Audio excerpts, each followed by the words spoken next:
গুলিস্তান এলাকায় ভাসমান দোকান উচ্ছেদে এবার শহীদ মতিউর রহমান পার্কে অভিযান চালিয়েছে যৌথ বাহিনী। সড়ক ও ফুটপাতে অবৈধ দখল মুক্তের অভিযানে হলেই ভাসমান এসব দোকান রাখা হতো পার্কে, তাই এবার যৌথ বাহিনী ও সিটি কর্পোরেশন অভিযানে গুড়িয়ে দেয় শতাধিক দোকান। পার্ক ভাড়া দিয়ে লাখ লাখ টাকা হাতিয়ে নেয় রাজনৈতিক সিন্ডিকেটের বিরুদ্ধে ব্যবস্থা না নেওয়া হলে ক্ষোভ জানান ব্যবসায়ীরা। ইশতিয়াক ইমনের প্রতিবেদন। গুলিস্তানের ফুটপাত ও সড়ক দখলের বিরুদ্ধে বহু অভিযানও যখন কাজে আসছে না, তখন মূল জায়গায় যৌথ বাহিনীর এই অভিযান। মাঠের অলরাউন্ডার আমি, আর ঘরের allrounder Tylox. Tylox toilet cleaner, clean মানেই টাইলক্স। গুড়িয়ে দেয়া হয় শতাধিক দোকান। সড়ক ও ফুটপাত দখলের অভিযান হলেই শহীদ মতিউর রহমান পার্কে ঢুকে পড়তো অস্থায়ী দোকানগুলো। দিনে ফুটপাত দখলে রাখা চৌকি বা ভ্যানগুলো রাতে রাখা হতো এই পার্কে।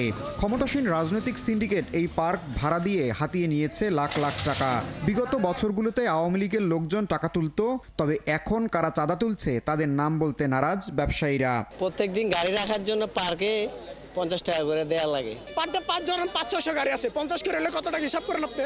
তারা খায়, তখন তারা খায় না, কারা খায় না আপনারা জিজ্ঞাসাবাদ করবেন।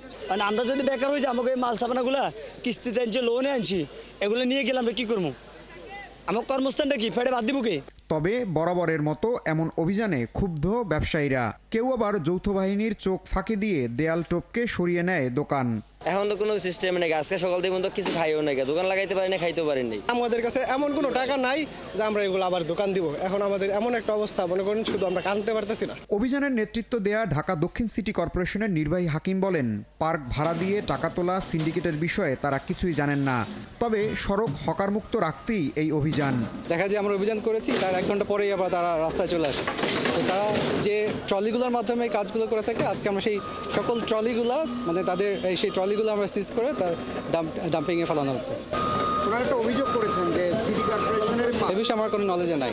পুলিশ বলছে পার্কটি অবৈধ দখলমুক্ত করার পাশাপাশি সড়কের অবৈধ দখলের বিরুদ্ধেও অভিযান করা হবে। এই 5000 লোকের কথা আমরা চিন্তা করব না। এখানে প্রতিদিন 10 লাখ লোক এখান থেকে যাতায়াত করে, গাড়ি যাতায়াত করে।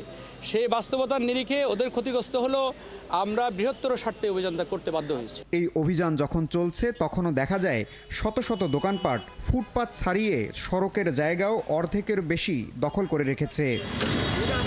ইশতিয়াক ইমন, 71, ঢাকা।